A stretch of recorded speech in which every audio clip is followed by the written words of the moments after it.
Drink it in, man.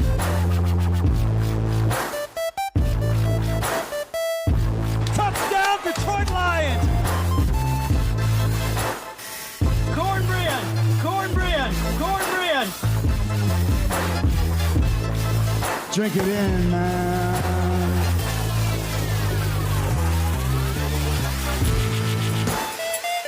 Touchdown, Detroit Lions!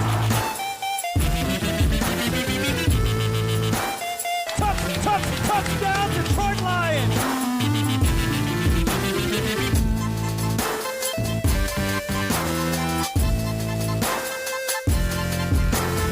Cornbread!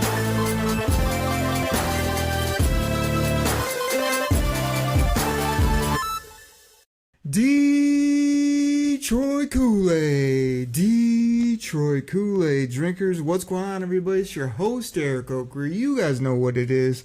Talking Detroit Lions right here on the Detroit Koolaid Cast. Drink it in, everybody. Drink it in, man. Side of cornbread. Cornbread! You know on the show we always make it a double. Cornbread!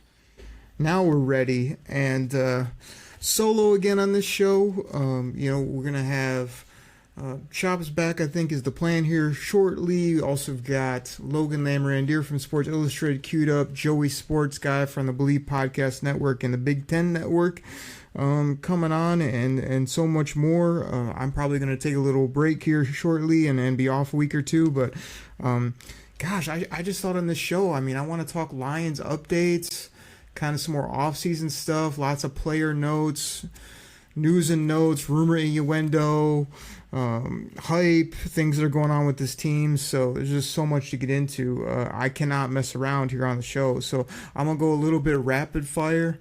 I'm going to try to get some players in, some gimmicks, some news, some things that are happening, and we're just gonna get after it. So let's do this. The first Lions news and notes is what everybody's been talking about. It's a big thing to talk about with this football team, and that's hashtag JMOFast, Jameson Williams. I think I hit on it last pod, but things are going around about how he's doing well and this and that, and I was like, you got to get this guy the football more. You have to feature him. You can't just run him down the field and make him a decoy and get him a pass or two per game. And from what Dan Campbell said, he says he's the most improved football player on this team. They said, what's he improved at? He says everything. So we all know Jameson Williams can run, but you go back and watch his college tape. The double moves, his ability to get behind the defense, his ability to catch and run after the catch, his swag, his just love for the game of football. It sounds like all that's coming to fruition here for Jameson Williams. And that's incredible because you moved up from like 32 to 12 to get this kid. You knew he was hurt. You were patient, took your time with him. Then he came back and, has a deep touchdown right away, but then doesn't really do anything else. Year two, he has the suspension, comes back early, makes a few plays. You very limitedly use him. I think he's at 20, 25 catches in his career.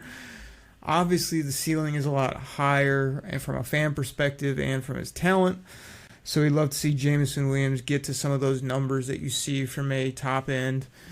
People are going to call him like a WR2 because obviously we have Amon-Ra, who just got paid and who is absolute DAWG and does everything right. But that doesn't mean Jameson Williams can't be this number two that you have to account for every week. Not just how many and when is he going to run deep down the football field, but have this guy run a deep in cut, get some separation, catch it, and just house that thing.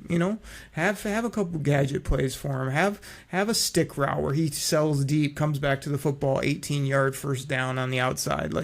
You could do lots of things with this kid, and like I say, just go turn on his old film. I had so much fun watching him before that draft, and could not believe that we got this kid. And I had no big concerns about the injury, and I just thought he was going to be more dynamic sooner at the NFL level, but it takes two to tango. You have to, get him in the offense, you have to feature him, and he has to be ready to go, and if both those things are set, there's no reason this guy can't be am I going to make him like a high-end, 1,300-yard player with, even 90-plus grabs? No, I don't think so. But does he need to be more in the 75 catch range and 1,000 yards and more than a couple touchdowns? Yeah, I think so. And I think he has the talent, the mentality, the ability to do that. And I know some of you are like, oh, but his mentality is not mature enough. This guy loves the game of football. He loves the city of Detroit. He fits right in here on so many levels, and the management loves this guy. The coaches love this guy. His teammates love this guy. So Jameson Williams about to blow up everybody. Just ask Dan Campbell, ask me, ask the Koolaid Cast, ask his teammates, ask him, and you'll hear the same answer across the board. Next topic, we got our boy, the Carlton.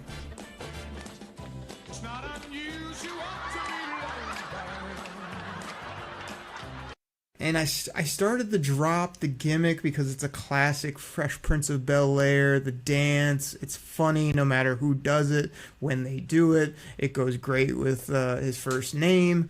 But I'm here to tell you, the Carlton Davis, is more than a gimmick. This guy is a CB1. He's a true pro. I've liked everything I've seen about him since he's been in Detroit. I like the swaggy number, the number 23. I like everything he said in interviews. When this initially happened, was I ecstatic about giving up a third-round pick to get this player? Not really.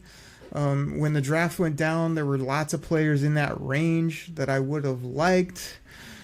But Carlton Davis he sees himself as locked down. He says he's going to take a side of the football away. He's going to take out WR1s on a week in, week out basis. Now, we'll see if that happens, because you hear a lot of things in the offseason that sound great or that are exciting, and then when the season comes, like, I thought Carlton Davis said he's going to be locking people up, and he's getting roasted, toasted, and extra crispy multiple times per week. I don't foresee that happening. I see him being a good player, hopefully a better than good player. Is he going to be a great player? I don't know about that, but I think what he is great at is being a vet. He's going to tutor Terrion Arnold, Rakestraw. He's going to be a big brother for Meek, who we'll get to in a bit. And I just love his confidence, and I love the fact that he's played in this league. He's won, what's he won? One, maybe two Super Bowls? Like, I like everything I'm seeing out of the Carlton, especially if he gets an interception and the first thing he does is this.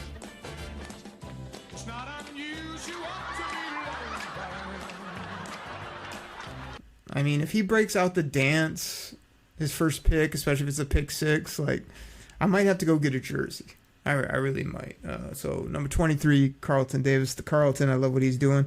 And I just said I'm going to get to Amik Robertson. Let me just get to him right now. Amik's a straight-up DAWG. I'm here to tell you. Like, this dude will jump on Twitter and come at people. He's not scared of anything. He'll play any position. I think Detroit's going to absolutely love Amik Robertson, whether he's playing the slot, the outside, blitzing, covering tight ends, covering running backs, whatever he's doing. I like everything about him as well from a mentality perspective. And that's what I think that this regime has done so well is, yes, they want talent. Yes, they want elite traits. They want guys that can put the ball in the end zone. They want guys that can take the football away, get after the quarterback, all those things that we and NFL teams value. But what they really want are great people that love the game and that aren't scared and that have personality and that are football players. And that's what Amik Robertson is. So every time I see a tweet from him, I see an interview with him, I see his willingness to do anything for this team and loves being here. He's not boo-hooing about, oh, but you took a couple of corners. Oh, I thought I was going to be the man here. He just saw an opportunity to be on a really good team and contribute, and he took it, and I'm really excited to see what he can do once he gets rolling. So that's what I got on my boy Amik as well. But speaking of my boy, let's get to my boy, Brian Branch. Brian Branch, I think I saw like a couple publications. He's the most underrated Detroit Lion. He's been said to be one of the best when it comes to PFF and other metrics in regards to what he did last year. Oh, by the way, he was a rookie last year. I tried telling you guys before the draft, during the draft, before they picked this guy. Brian Branch, one of the safest picks in the draft. He does everything well. I love the kid. I love the player. They jump up to get my boy, Brian Branch, and he's just been balling ever since, from the first pick against Kansas City until now. The thing I'm curious about is Brian Branch is kind of a mysterious. I think it's like a foot injury that he got worked on or something this offseason. He's on a scooter boy right now.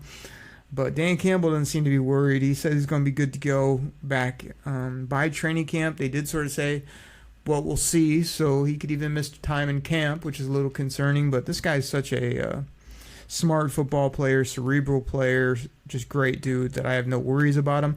The question I have about him is, where's he going to play? There's a lot of rumor innuendo that he's going to be playing safety a lot more, which the way Iffy came on from a blitzing perspective and just the impact that he made, even getting his hands on a few footballs, a couple of big interceptions, like you take Iffy off the field, I mean, that's an Iffy decision if you ask me.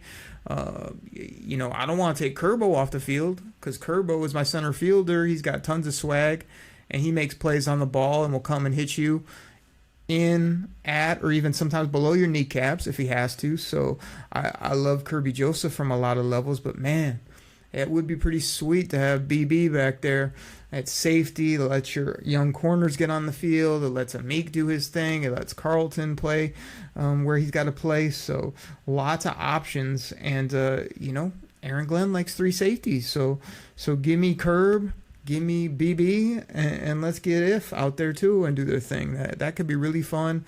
I expect Brian Branch and Iffy to be blitzing from all types of angles this year with the type of flexibility this defense has, and I'm fired up about it.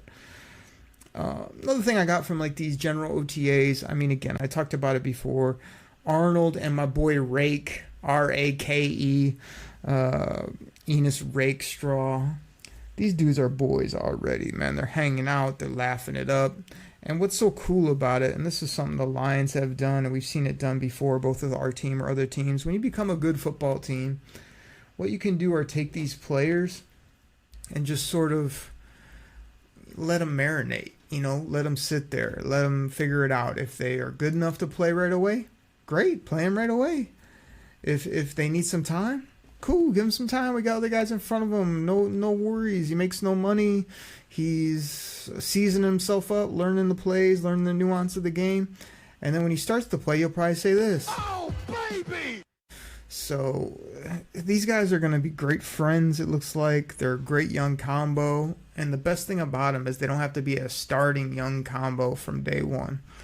Let's say Terrion Arnold's a baller like we all think. He's got the great personality, crazy confidence. All right, cool.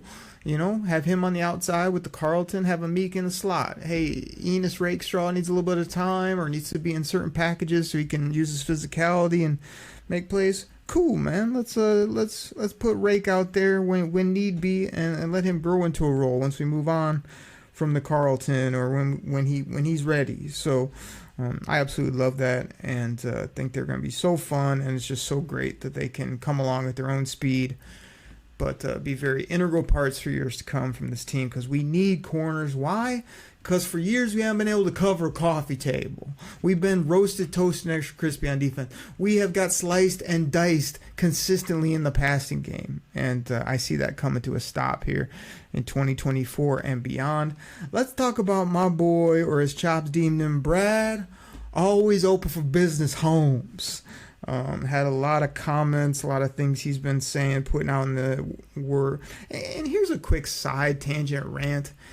Hey, Rich Eisen, I can't even listen to your interviews because you have this quirk. I don't know if you know it or not, but I'm going to tell you, and if this ever gets back to you, maybe you'll fix it for once.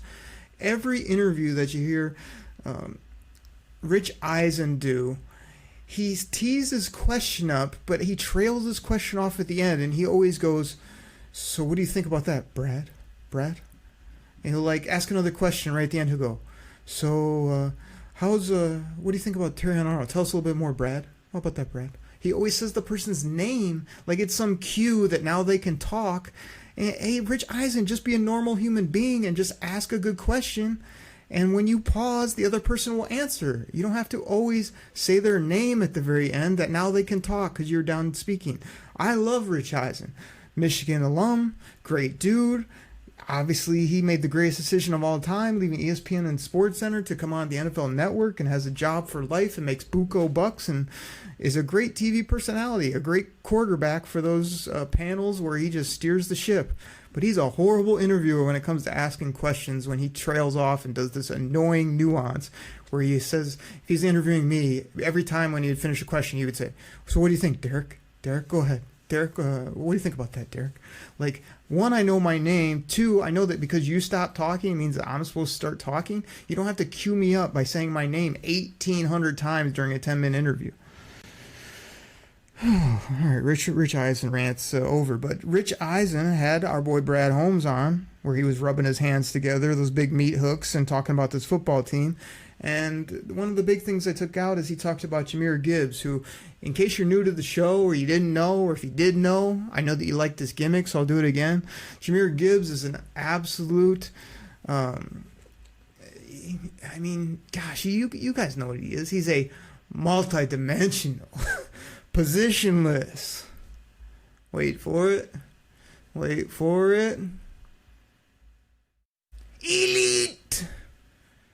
weapon. And that's exactly what Brad Holmes says. He says he's going to be more involved. He says can't wait to use him more in the passing game. He came along a little bit slow to start, but once he slowed himself down, he really got himself rolling. These are all things we know about Mr. Jahmyr Gibbs, Ja, as they call him. And this kid, I don't even know. He looks the part. He's got the $1 million smile. He's built. He's fast. He's elusive. He can catch. He can score touchdowns. Like, I got him in fantasy football, as you can imagine, in a couple big leagues. And he's just dynamic on every level. And it continues to grow. And his second season is going to be crazy. His third season is going to be crazy. His fourth year, he's going to be the man. I just cannot wait to see it. So loved what he had to say about Jahmyr Gibbs. Let's get over to the head coach here before we get our great sponsors, a commercial break. Again, I'm just going straight up rapid fire on a couple bullet points, but I got a whole nother section of stuff to say in the back half of the show. So let's talk about Dan freaking Campbell, okay? Dan Campbell was back with his, capital H, capital I, capital S, his team. There was a lot of rumor, innuendo, things going around. Oh, the coach missed. What's going on with the coach? I hope he's okay. Thoughts and prayers. Dan Campbell seemed good to go. He had his whistle. He had his all black get up on. He was chewing. He had a chew in the mouth. He was looking like he was ready to, coach some football. So it doesn't seem like there's any worries there with the head coach. Dan Campbell was asked in a media session, there's a lot of expectations. Is it bust? Is it Super Bowl or bust for you, Coach? And Dan Campbell, as only he can, looked him dead in the face, said, "Hey, I don't even know what bust is. I don't see bust. I see Super Bowl." And, the Lions had a great season last year. They have a great football team. But last time I checked, it is the National Football League. Of course, you're going to hear on this show, Super Bowl. We're going to Super Bowl. We're going to take out the San Francisco. We're going to beat the Eagles. We're going to do this. We're going to do that. Because we serve up that Detroit Koolaid. I mean, you guys know what it is. Drink it in, man. But you got to show up every week after week, training camp after training camp, day after day. You got to stay healthy. You got to adjust your team. You've got to account for the unexpected. And so I'm not penciling us in. I'm not putting us in pen. But yeah, there are high expectations, and there should be for this team. And they're not going to bust. That's for damn sure. They're not going to go down to winning like 5 games this year, even if they had total injury luck, bad luck, or something else crazy happen with their quarterback. They're not going to bottom out, that's for sure. But to get in the Super Bowl, there's only 2 out of 32 teams that do that. So I love that that's the goal, the mentality, the expectation, just like this was a couple years ago. We're going to bite a kneecap off. We're going to smile at you. We're going to take your other kneecap. We're going to smile at you. And when we do, we're going to take another hunk out of you. We're going to be the last one standing. All right. That's going to be the mentality. I mean, that's going to be the mentality, just like the mentality now is Super Bowl or bust, but not bust, just Super Bowl, just winning, just getting better, as Brad Holmes said. We want to be better this year than we were last year, which when you look at wins and losses, it's like, okay, if you're better this year, then you win one more football game and you get to the Super Bowl. But being better can mean a lot of things, even if it doesn't necessarily, show up wins and losses only. So I'm totally confident in the team, but it is going to take a lot of work, a lot of day in, day out production from a lot of people to get it done, and I expect them to get it done. I cannot wait for this football season. It's going to be one of the most fun we've ever had, not only with this football team, but in the state of Michigan, city of Detroit, everything in between. So everybody, let's get our great sponsors in here. We got our guys from PFF All 22, Reality Sports Online, Spotify. Go check out my guy Bryce Johnson over at Fantasy Football Fellowship. See all the great work he's doing. You guys see me shout out Abby the artist on Twitter. You want an incredible art piece done of your favorite football player or sports figure or anything in between. I mean, she's absolutely incredible. Go check out me on Twitter at Derek Oakery. Go check out at Chops in the D. My buddy, co-host of the show, always really helping out with a lot of things, putting in hard work here, and just appreciate him and many others. And thank you again to all the loyal listeners of this show, and especially those that have contributed to the show, have done the fantasy leagues, hit me up, shoot me a DM, talking Lions, laughing, talking all types of other things. It's really a joy. I know we're all very busy, but it is very fun for me across the board. So anytime you guys check out those sponsors, share this with a friend, leave a review on iTunes. Go check us out on YouTube, trying to get the archives of the pod, as well as maybe some new content up there as time permits. So lots of fun things going on here. We are in the slow season, May, June. Before you know it, July, August, September, we'll be here. Football will be back. We'll be rolling. So everybody check out our sponsors. Let's take a quick break, and I'll be right back.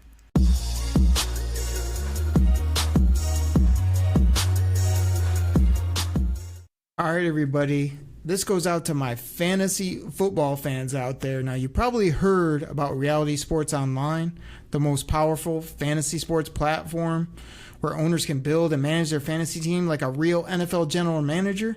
But the question is, have you tried it? I mean, we're talking free agency, multi-year contracts, rookie drafts, multi-team trades. You could put franchise tags on guys. It's as close as you're going to get to being an NFL GM. But do you think it sounds complicated?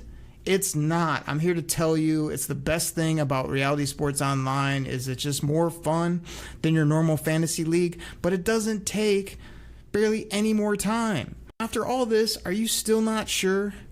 I mean, come on now. You can test your general manager skills by going over to Reality Sports Online, call it RSO. Please go check out realitysportsonline.com right now.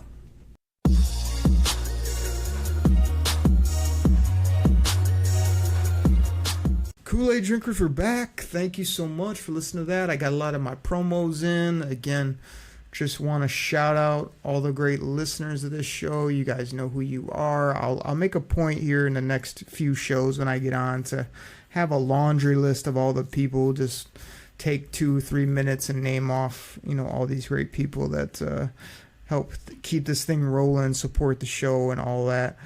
But I know you guys want Lions content, so I'm just going to get right back into it. And the first thing I want to talk about on the back half of the show is Giovanni Manu.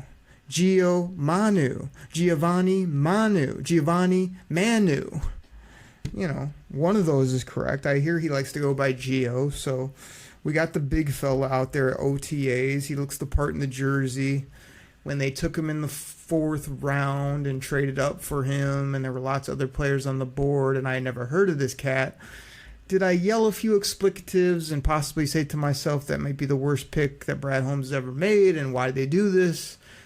Yeah, I probably did some of those things. Did I love it when I started to see, man, this guy's 6'7", 340, he's big and athletic. I saw a couple interviews. I loved what he did. He loves Penei Sewell. He's a unique human from a height, weight, athletic perspective. Does he need some seasoning? Yes, but you can see the intriguing parts. So the biggest thing I got from OTAs with Gio is they started him right off on the left side. There was all this boola about, oh, he's going to play right guard and he's going to do this and do, I mean, the best case scenario is this guy is a future left tackle when Taylor Decker rides off into the sunset. Am I saying that needs to happen now? No, I've been a pretty staunch supporter of Taylor Decker throughout his time here. There were other co-hosts and people on the show who said he wasn't that great.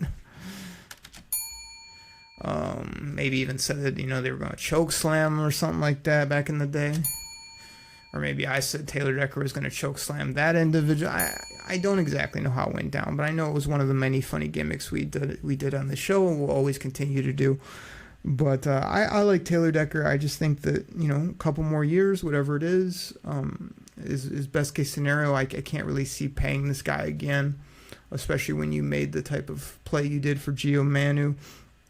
If he can learn the position, learn the nuances, get his feet right, get his technique right, and play that side, and we can leave Penne on the right, or it seems like that's the way it's trending. I know everybody, because of what you paid Penne, you want to put him on the left, and I'm not a person that hates that idea. I just think now that they took a player like Gio, who seems to be more for that left side, and Penne's grown so well on the right side that you would kind of almost hate to switch it up at this point, right? It'd be best case scenario if Gio plays left, Penne plays right, you fill in the middle spots. Great little nugget came out that Frank Ragnow was like, I don't know why everyone's all like worried about my toe and saying I'm going to retire. It was just something I sort of said that I need to recoup a little bit. I was beat up. I'm not going anywhere. I'm not retiring. I plan on playing for a while. And the main reason he says that or is going to do that is because he has a big check coming for multiple more years on that deal he signed with the Detroit Lions. And he loves football, and he loves his teammates, and he's a hell of a ball player and a straight up nasty, tough, mean individual and one of the top, if not the top center in the National Football League. So I loved hearing that because that did kind of come on like wildfire. Like, oh, Frank said he's going to, man, let's push him out of the league this year. Let's get...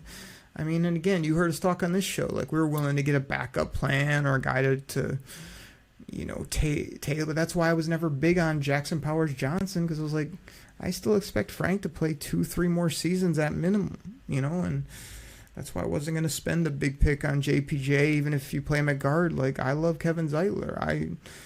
Totally fine, and they seem to love Graham Glasgow at his age and his ability, so we're good to go there. So Frank seems like he's balling. Gio's going to figure out the left side. I think he's still going to take him quite a while. It is a little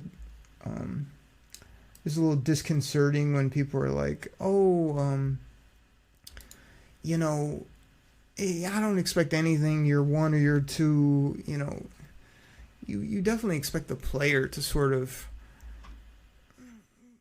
get up to speed as quick as possible and be there as a potential fit. Somebody goes down in like week 6, you'd love Gio Manu to be ready to go in there, not like a 2-year project plan where it's like, hey, talk to us in 2026, 2027, maybe he'll be ready. I'd like to hear sooner than that, and it seems like he has that mentality. And hey, man, if he really gets up to speed quick and is rolling, they feel great about him, I could see this maybe being the last year for Taylor Decker, and they just roll next year with Gio, Penne, their interior players, and Frank Ragnow.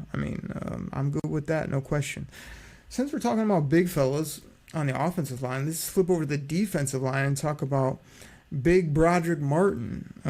I don't think we've come up with a fun nickname for him or any type of gimmick, but the Lions sure love this player. They moved up for him. He has a body type of a Jordan Davis, but when I watched his Western Kentucky tape, it's kind of like, this guy, like, he kind of plays high. He didn't look that dynamic to me, but obviously he has that size, and you saw his interviews, and you're like, yeah, this is a Detroit guy. He fits in with that mentality and that type of approach. So I was on board with it, mostly because I trust Brad Holmes much more so than anyone else. So this guy didn't do much of anything last year. Word was he needed to play lower. Hence what I saw on tape. Hey, he needs to get in better shape. Hence that he's looking way better this year from a physical perspective. Really looks like he's been in the weight room doing some nice things. So Broderick Martin's a player that seems to be in shape, seems to be ready. Now, if you look at the depth chart, it's like, hey, buddy, you've got Aleem McNeil, a.k.a. Honey Bun, a.k.a. Twinkle Toes, a.k.a. Plump, a.k.a. I can't even call him a.k.a. Plump anymore because Aleem McNeil is looking slim, trim, and like a machine. I mean, he was really good last year, and obviously we love this guy's mentality and the way he approaches the game. So you got big number 54 there. You got this guy, I don't know if you've heard of him. We brought him in free agency. It was an Oakley target. It was a guy I said we should go get if we couldn't get a top dog like Christian Wilkins, and they absolutely went and did that. Again, Brad Holmes saw him on Twitter, listens to the show, fan of the show, was like, hey, well, let's go get DJ Reader and put him in the middle of our defense. Yeah, he's coming off an injury, but we love injured players. They usually work out pretty well for us. Some do, some don't. And this guy is a true pro, absolute nasty interior football player. Is he going to sack the quarterback a lot? No, but he's going to be out there balling with him and Aleem. And when we move Hutch and Pascal and other people inside. So he's got those two big dogs in front of him, but Broderick will probably be in a rotation, I would assume. And then you got Levi. He hasn't earned this nickname, but I just like doing it on the show. A.K.A. Big Denim. Big Denim hasn't done a damn thing. I know there's word that, he did some nice things last year. I really hadn't seen much, but I'm hearing reports that he's looking way more physically right a couple years off this back injury that he had. I would love it if he could be a penetrating DT, even if he plays, a smaller percentage of snaps. When we need a rush player from the inside, Big Denim comes in, swim moves his guy, gets after the quarterback, and puts the quarterback on his back in the ground and creates some havoc there. That's what I would love. So, and like I said, you've got other guys in there. So there's a lot of bodies, a lot of rotation, but I think you'll see some things from Broderick Martin this year that'll be nice when it comes to run stuffing, physical play, him just being physically gifted from a size perspective more than other guys that he might be going against when it comes to smaller centers and interior guards, things like that. So there's a lot of buzz about Broderick Martin heading into 2024. This brings up a question about Aleem McNeil. That's McNeil with two L's. Can we pay this man? Because I've heard a lot of people running him out of town already, being like, we paid all these other people. We're probably not going to be able to pay Aleem. Going to have to let him walk. The salaries in the NFL are crazy, and DT really got paid this last offseason. Lots of 4-year, $90+ million deals being handed out. Aleem's not that penetrator. He's not going to have those sack numbers, but he is really coming on from just as a football player. He looks the part. He says everything right. He's a captain type player, and I'd love to keep him here. I don't want to run a guy like that out of town because he does everything right, says everything right, and is really coming into his own physically and the play. He had a lot of nice penetration last year, some sacks, and created some turnovers. I really like what I'm seeing there. So I think that's something to watch about. Yeah, Aleem hasn't got paid, and yeah, it looks like we got to let go of some guys, but I'm not sure he'd be one of the guys that'd be letting go, and he seems to love it here. I'm sure he wants to get paid as well as everyone does, but Aleem McNeil is a crucial part of this defense, that front, and I think you got to find a way to keep him, and you're going to be able to keep some guys at good deals. Not everybody's going to get paid top of the market like Saint and Penne did. Another news and note nugget that I got here is everybody, you guys need to check out Jeff Risdon over at Lions Wire. I mean, every interaction I've ever had with Jeff Risdon on Twitter machine, DM, email, writing articles, talking to him a little bit, just a great dude. I mean, he's working so hard over there at Lions Wire and Draft Wire. I just wanted to shout him out and tell him, I know everyone has their go-tos for their Lions content, and yeah, you can probably nitpick and be like, I like this website better than that website, or I don't like the ads and this and that.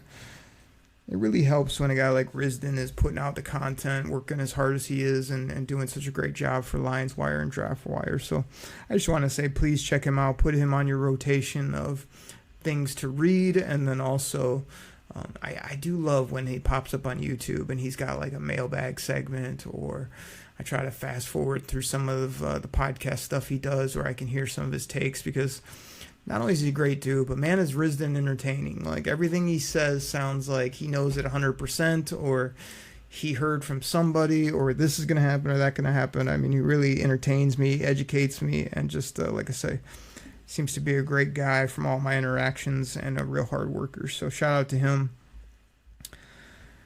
One thing I was real surprised about with the Lions was not only that they brought back CJ Moore, but the fact that CJ Moore, before he got busted for this gambling suspension, was a no-nonsense core special teamer, team guy.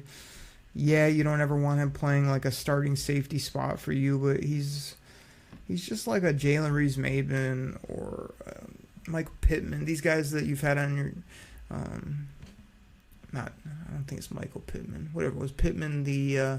special teams demon, or some of these guys we've had here where it's just like, hey man, I really like what he brings to the table from intangibles, who he is. But then when he got that suspension for gambling, you're like, man, I never saw it from that guy. Just like I never saw Deshaun Watson being that guy. I definitely didn't see Cam Sutton doing what he's been rumored to do and being just washed out of the league and us having to eat that contract. So I lost a lot of respect for CJ Moore because of what he did, and the Lions exit, got their distance. But as soon as he came back up available, word is that the Lions contacted him and were like, we'd love to have you back.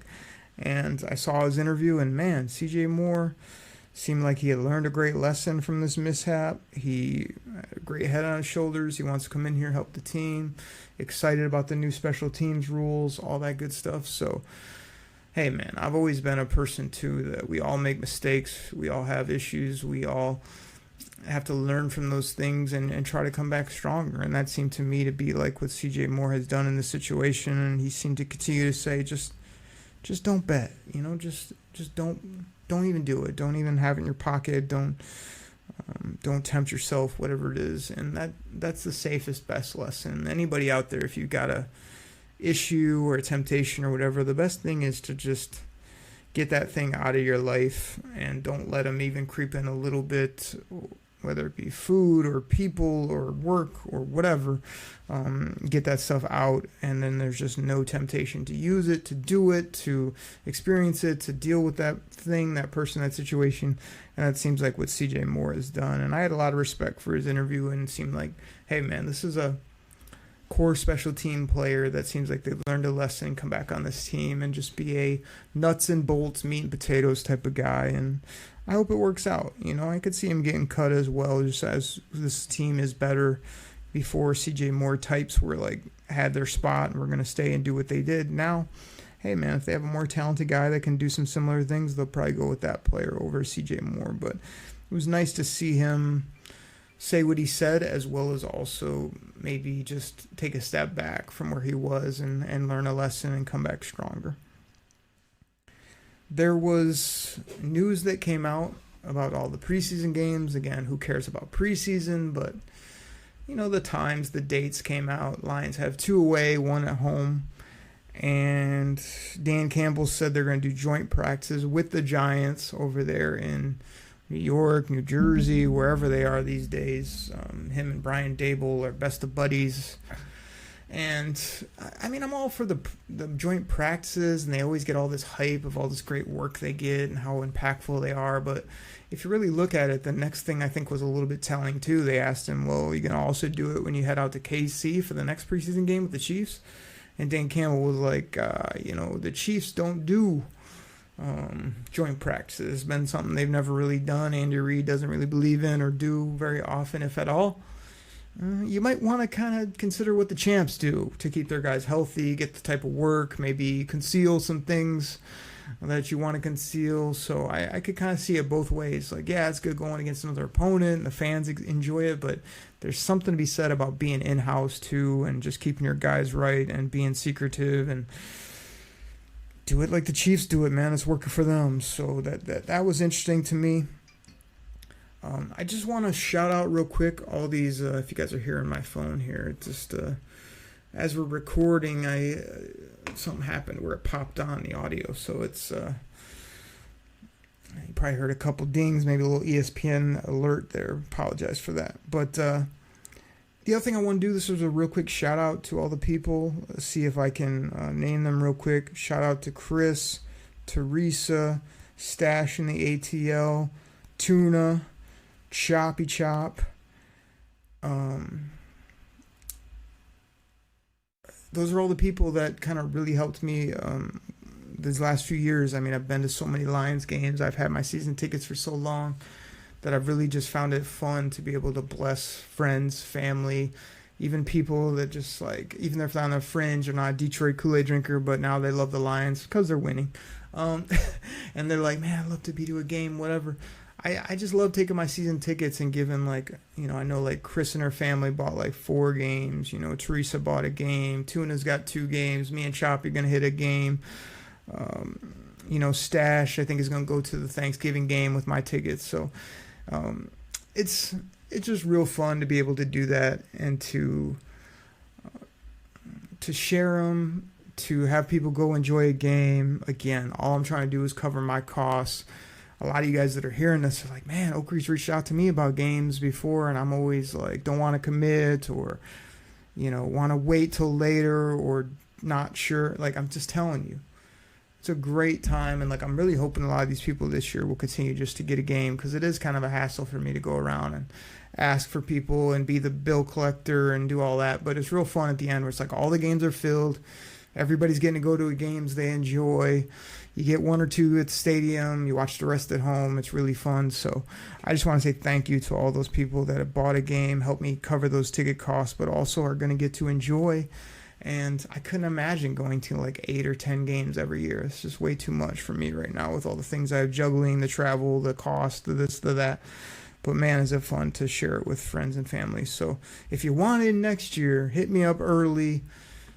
Creak open that wallet of yours and pay early, and I'll be more than happy to reserve a game for you and get you to go to a Lions game in my great seats, which are like watching all 22 film. You can see all the plays develop. You're right up the stairs, 4 or 5 stairs from the restrooms, concession. Great fans in the area. I mean, just loved it. Never wanted to move from the seats I have. So incredible. Thank you to everybody for that. I got a few more. I'm just going to do a quick rapid fire here to end it out.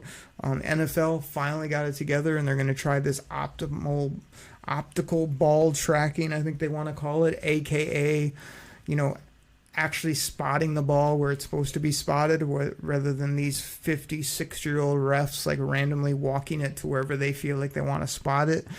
I think this is a good move forward. The thing I don't like is the NFL is like that bad fantasy football commish that you have and everybody's experienced, where they get a random thought and they just change the rules suddenly with very little thought input, how it impacts everybody. And the NFL does this a lot, man. They just like, oh, we're going to try the optical ball tracking. If it works okay in preseason, we're just going to use it in the season. Like, you think you might want to, I don't know, test this for a couple years in preseason, make sure everything's good to go before you just roll it out in big NFL games with lots of betting, lots of fantasy football, lots of franchises, you know, livelihoods on the line. Yeah, I would think you want to take a little bit more of a slow approach. But the NFL just like assumes if it goes good for a couple games, we'll just do it, figure it out later.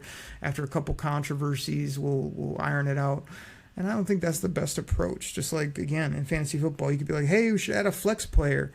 Yeah, that sounds fun until you realize that nobody in the league has been building their teams for flex players, and adding a flex player changes your whole roster construction. It changes years to come in the league, and so it's just not smart. Now, if you give people enough of a heads up, yeah, you can make changes like that, and people will adjust and move forward. But some of these snap decisions, I think, are kind of crazy. So I thought the ball tracking would have been good for a while. Again, shout out to the XFL, UFL that have really put these things into place, tried them, show that they can work. And then the NFL was like, oh, hey, imagine that. We could actually do something better than Joe Schmo deciding to put the ball a yard and a half more forward than it was because he was too slow to run up where he should have been to spot the football, and because he just guesstimated that, oh, that's a first down, I suppose. No need to bring out the chains. These are pretty big decisions these guys are making a lot of times, so they need to be a little more precise. Now, there is a little bit of judgment that needs to be in the game. It can't all be electronic and whatnot, but just some of these ridiculous spottings and other things that go on, I just think need to stop. So I was happy to see that. Did you see my boy all bulked up, ready to go for the 2024 season? You guys know who he is. Number 97 for the Detroit Lions. Unleash Hutch. Exactly. Did you see him in the OTAs all ripped up, black visor, ready to go, ready to have him play his theme music while he gets after quarterbacks? Did you see Aiden Hutchinson looking like an all-pro franchise piece, the next big guy to get paid on this football team? I mean, what do you think, Dan Campbell? Do you want to unleash Hutch this year or what? Unleash Hutch. I'm ready to unleash Hutch. Exactly. Everybody is. And it's nice that the Lions saw my 97 throwback Tracy Scroggins jersey that I turned into an Agent Hutchinson. And they were like, man, that jersey's so sweet. You know what we're going to do? We're going to scrap our whole uniforms and go to that throwback block number, simple silver shoulder pads, Honolulu darkened blue crispy jerseys that we got going now. So you're welcome, Lions. You're welcome for that jersey change that I sparked a couple years ago when I showed out the Hutchinson throw forward, which was like the old school jersey with the throw forward name and number on there. Absolutely balling. I'll be wearing that the rest of my life. And I want to end with this guy, man. This is my last thing. And this, I put this on Twitter. Again, you guys can find me at Derek Okrie. It's spelled DEREK OKRIE, and that was Jack Campbell is that dude. Now, you've heard me have fun on this show with Jack Campbell, aka Revord, because there was this kid in my high school named Revord who was like that country bumpkin football player who didn't know any better but would just run right through you. He wore a big old belt buckle every Friday before the games at school. He didn't have a good shirt and tie, but didn't matter because Revord was just a football player, and he got made fun of by the coaches. People called him Revord. I think that was his last name, but it didn't even matter because it's just such a great thing to yell out. Revord, get over here, whatever. Like, that's what Jack Campbell has been to me. Just a no-nonsense, absolute football player. Don't tell him to dress up. Don't tell him to get on social media. Don't tell him about anything else other than football, Iowa, his family. And when this guy stepped to the podium, he's yoked up. Aaron Glenn called him an absolute grown-ass man, an absolute beast. And that's exactly what he looked like. He still is no nonsense. He loves the game. The game's slowing down. Oh, did I mention he's like 6'5", 250-pound middle linebacker? Was this an Okrie pick? I mean, you guys heard, I think, on that pick, I would have taken Kalijah Cansey if it was me. But again, I didn't get to sit down with Jack Campbell. I didn't get to see him jump off the chair when they asked him about certain things or talk about his love for the game. I just saw what I saw on film, and I was not disappointed by his YouTube tape highlights. But I was like, he didn't pop to me. But he popped when I saw who the person was, how no nonsense he was, what a cult hero, what a legend this guy can be in the city of Detroit and for the Detroit Lions and the state of Michigan. I could see him being as good or better than Chris Spielman when it's all said and done. With the size this guy has, the want to be the best, the fact that when he came into the Lions, he was like, I love being here because you guys don't care. You will put the best people out on the field. We got to earn everything we get, and that's what I'm all about. And Jack Campbell is only in year 2. There are some things where you look at him and you're like, man, I wish he'd have been a little better last year. I wish he didn't do this or that. He was even admitting I'm still making mistakes. I've screwed up a lot here on the practice field, but I'm just here to tell you, from this guy's mentality to his size and speed to his physicality love for the game, and just the fact that we've needed a linebacker here that is no nonsense and will tackle and hit and be physical. And that's everything I see with this player. So number 46, I know it's not like a swaggy kind of natural middle linebacker number, but I'm here to tell you, if he keeps 46, I see 46 for the Lions being a jersey and a player and a person that this state, this city, and this team can be so proud of. So I'm so excited to see what he does in year 2. I think he's going to be a cult hero, a legend, and somebody that is just elevated huge in the next couple of years to a captain of this defense, a guy you can rely on, and a guy that's going to hit you in the mouth every single week if you're an opposing team and you're going to have to count for Jack Campbell. And that's going to be really, really fun to see for Lions fans. So everybody, I think I've hit my sweet spot. We're probably at about 45-ish minutes with the commercials and some of the drops. And again, when I'm doing the solos, I don't get to do as many funny drops or as many gimmicks, but I got a few in there for you, and I cannot wait for this football season. As you know, we're heading into the summer here, June, July. I know a lot of you guys will be taking vacays with your families. I'll be very busy as well with a million different things, but we love doing this show just for fun, talking football. I appreciate all the people that donate, subscribe, support. Again, check us out on YouTube if that's one of your go-tos. The show will be up there as well if all goes well, and you can also listen to any of the 580-some episodes from all the way back when I started this, 2017, 2018. Here we are in 2024, still talking Lions. So, again, we do it for the passion. We do it for the people. And it's just been a real fun ride. And just keep it rolling as best we can. And with the different people that help out with the show, the guests, the gimmicks, and most importantly, the football talk. So, everybody, that's what I got for this week. I'll catch you next time right here on the Detroit Koolaid Cast. Take care, everybody. I'm out. Pack the bag, start the plane. This game is over. It is over. What a comeback by the Lions. Drink it in.